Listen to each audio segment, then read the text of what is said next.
ప్రతి ఒక్కరు కూడా బతికే హక్కు ఉంది.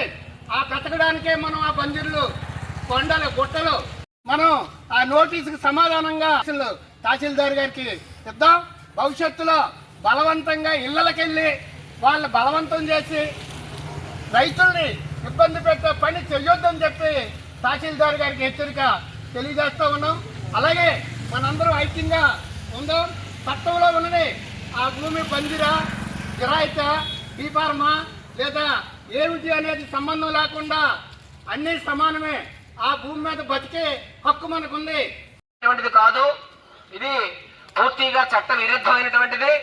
కాబట్టి ఈ శంకుస్థాపన రద్దు చేయండి అని చెప్పేసి జిల్లా కలెక్టర్ గారికి మనం ఒక వినతి పత్రం ఇచ్చి PGRS లో కంప్లైంట్ పెట్టి జిల్లా కలెక్టర్ కార్యాలయం దగ్గరే ధర్నా చేసి నిరసన తెలియజేయడం జరిగింది.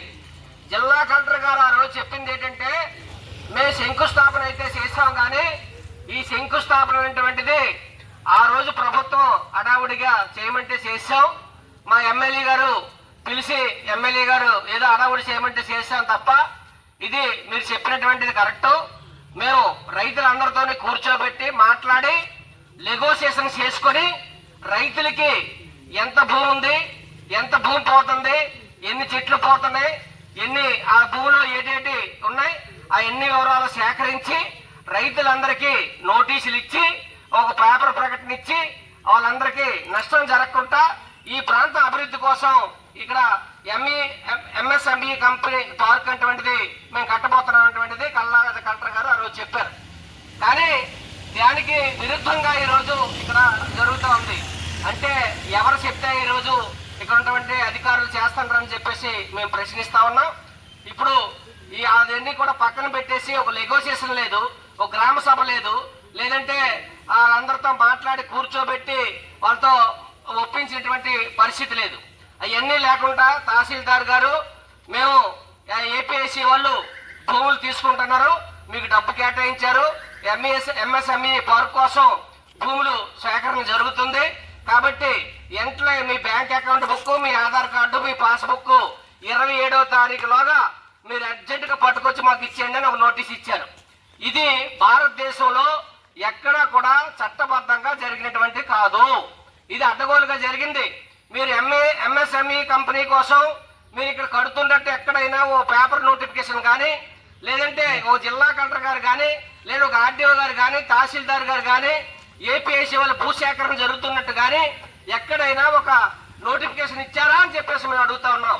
కాబట్టి ఏ నోటిఫికేషన్ ఇవ్వలేదు, ఓ పేపర్ ప్రకటన ఇవ్వలేదు, శంకుస్థాపన అడావుడిగా చేశారు, ఓ పార్క్ కడతారని చెప్పారు. ఇది చట్టబద్ధత అనేటువంటిది కాదు. కాబట్టి చట్టబద్ధత కాకుండా ఈ విధంగా అధికారులు చేయడం సరైనది కాదు. ఎక్కడైనా భూమి సేకరించినప్పుడు 2013లోనే ఓ భూసేకరణ చట్టం అనేటువంటిది ఈ ప్రభుత్వాలు చేశాయి, ఈ పాలక వర్గాలు చేశాయి.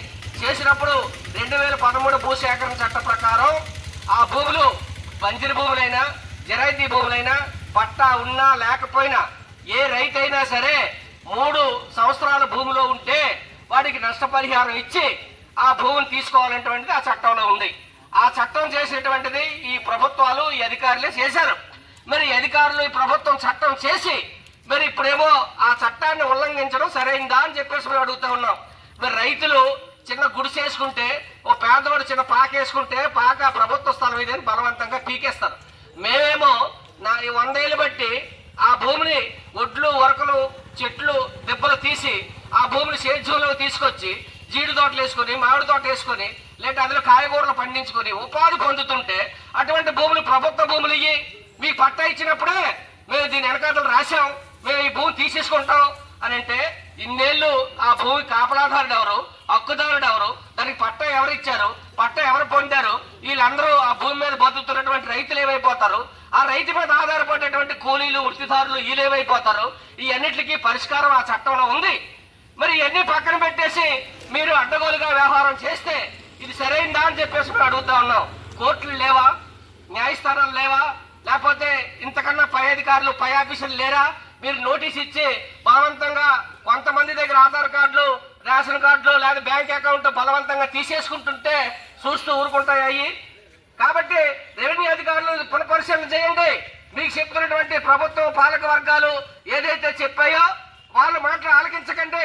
ఎందుకనంటే ఉద్యోగం చేసేది మనం, అడ్డగోలుగా వ్యవహారం చేస్తే దానికి కోర్టు న్యాయస్థానం ఏదైనా సొరకెడితే ఆ సొరకలు పడేది మనకి. కాబట్టి దీన్ని మనం అర్థం చేసుకోవాలి. అనేక మంది ఐఏఎస్ ఆఫీసర్లు, తహసీల్దారులు, అనేక మంది రాజకీయ నాయకులు చెప్పిన మాటలు విని మనం పీకల మీద తెచ్చుకున్నటువంటి సందర్భాలు ఉన్నాయి. కాబట్టి అందుకని న్యాయస్థానాలు అనేకటువంటి ఈ రోజు ఘోషిస్తా ఉన్నాయి, రైతులకు అన్యాయం చేయొద్దు. ఎక్కడైనా భూమి తీసుకుంటే రైతులను ఒప్పించి 2013 భూసేకరణ చట్టానికి లోబడి మీరు తీసుకోండి అని చెప్పేసి 100 పేజీలు తీర్పిచ్చింది సుప్రీంకోర్టు. మరి ఆ సుప్రీంకోర్టు ఇచ్చినటువంటి తీర్పుకు విలువ లేదా అని చెప్పేసి మేము అడుగుతా ఉన్నాం. కాబట్టి ఇవన్నీ కూడా మీరు దృష్టిలో పెట్టుకోండి. దృష్టిలో పెట్టుకొని మీరు భూ తీసుకున్నప్పుడు అక్కడ ఉన్నటువంటి రైతుల్ని కూర్చోబెట్టి మాట్లాడి ఎవరి భూమి, ఎంత భూమి, ఎన్ని చెట్లు ఉన్నాయి, ఎన్ని పొట్లు ఉన్నాయి, అందులో ఏంటి పరిస్థితి, మీరు ఎలా బతుకుతుంటారు, వాళ్ళ జీవనాధారం ఏంటి అన్నీ తెలుసుకున్న తర్వాత వాళ్ళ ఒపీనియన్ తీసుకొని వాళ్ళు ఒప్పించి మెప్పించి మీరు వాళ్ళకి పరిహారం ఇచ్చి భూమి తీసుకొని మీరు పార్క్ కట్టి ఆ పార్కులో ఇండస్ట్రీలు నిర్మాణం చేసి అప్పుడు ఉపాధి కల్పించండి. ఇది సరైనటువంటి పద్ధతి. అది కాకుండా రోడ్డుని ఈరోజు భూమి ఉంది కాబట్టి, కోట్లు విలువ చేసేటువంటి భూమి కాబట్టి ఏదో లక్షల రూపాయలు వాళ్ళ చేతిలో అకౌంట్లో బలవంతంగా వేసేసి రాత్రికి బ్రోకరేలు పెట్టి భూములు మేము తొలగించేస్తామంటే ఇది చూస్తూ ఊరుకునే పరిస్థితి ఇది కాదు. ఇది పూర్తిగా చట్ట ఉల్లంఘన కింద వస్తుంది. ఇది అర్థం చేసుకొని వెంటనే రైతులతో మాట్లాడండి. మాట్లాడాలి, అందరూ ఒప్పుకుంటే మీరు తీసుకోవాలి. రైతులు ఒప్పుకోకపోతే మీరు భూమి ఎలా తీసుకుంటారు? రైతులు వాళ్ళు కష్టపడి వాళ్ళ జీవనాధారం, వాళ్ళ బ్రతుకు, వాళ్ళ బాగోగులన్నీ కూడా భూమి మీద ఉన్నాయి. కాబట్టి చదువుకున్న పిల్లలంటే ఈ రోజుకి ఉద్యోగాలు, ఉపాధి అవకాశాలు లేవు. రానున్న రోజుల్లో భూమి దిక్కేటువంటి పరిస్థితి ఉంది. కాబట్టి అన్నింటికి పరిష్కారం చూసుకొని మీరు ఎలాంటి ఆలోచన చేయాలని చెప్పేసి తహసీల్దార్ గారు ఇచ్చినటువంటి నోటీసుల్ని తక్షణమే వెనక్కి తీసుకోవాలని చెప్పేసి, బలవంతంగా చేస్తున్నటువంటి భూసేకరణని వెంటనే ఆపాలని చెప్పేసి, ఏదైతే అక్కడ ఎంఎస్ఎంఈ పార్కు కోసం చేస్తున్నటువంటి ఏదైతే ఉందో అది మొత్తం గ్రామ సభ జరిపి రైతులతో మాట్లాడి చేయండి. మొన్న ఆరులో గ్రామ సభ ఆర్టీఓ గారు జరిపారు, తహసీల్దార్ గారు ఉన్నారు. అక్కడ రైతులందరూ చెప్పారు, రైతులందరూ ఘోషించి మేము భూములు ఇచ్చేది లేదు, దయచేసి మా భూములు జోలికి రావద్దని చెప్పేసి ఆరులో చెప్తే ఎమ్మెల్యే గారు పక్క ఊర్లో మీటింగ్ పెట్టి ఆర్టీఓ గారు మీటింగ్ లో చెప్పేశారు 750 ఎకరాల భూమి మేము తీసేసుకుంటాము. కాబట్టి అక్కడ పెద్ద ఇండస్ట్రీ వచ్చేస్తుంది, ఈ ప్రాంతం అంతా బంగారం అయిపోతుంది, అభివృద్ధి అయిపోతుందని. నీ తలకాయ అభివృద్ధి అయిపోతుందని మేము చెప్తున్నాం ఎమ్మెల్యే గారికి. నువ్వు పరవాడ ప్రాంతంలో ఏం చేసావు, అచ్యుతాపురం ప్రాంతంలో ఏం చేశారు, ఈ రోజు గ్రామాలన్నీ ఏమయ్యాయి, ఆ గ్రామాల్లో ఉన్నటువంటి రైతుల పరిస్థితి ఏంటి, అక్కడ కూలీల పరిస్థితి ఏంటి, అక్కడ ఉన్న ప్రజల పరిస్థితి ఏంటి అని చెప్పేసి మేము అడుగుతా ఉన్నాం. వాళ్ళందరినీ ముంచేసావు నువ్వు. ఇక్కడికి వచ్చి మేము పొల్యూషన్ లేకుండా ఈరోజు శుభ్రంగా ఈరోజు ఎంతో కొంత జీవనాధారంతో మేము బ్రతుకుతూ ఉన్నాం. మేము ప్రశాంతంగా బ్రతుకుతూ ఉన్నాం. కోటపాడు నుంచి దేవరాపల్లి, చీడికాడ, మాడుగుల, అక్కడ రోలుగుంట, రాయికతో నర్సీపట్నం వెళ్ళే వరకు, గొలుగొండ వరకు ప్రశాంతమైనటువంటి సేఫ్ జోన్ లోని ఈరోజు ప్రజలు బతుకుతూ ఉన్నారు. గంజి నీళ్ళు కలిగి గంజి నీళ్ళు త్యాగైన సరే ఈరోజు బతుకుతూ ఉన్నారు. అటువంటి ప్రాంతాన్ని ఈరోజు నాశనం చేయొద్దని చెప్పేసి సందర్భంగా చెప్తాను. అందుకని ఎమ్మెల్యే గారు నిజంగా అభివృద్ధి చేయాలనుకుంటే రైతులతో మాట్లాడండి, రైతులు కూర్చోబెట్టండి.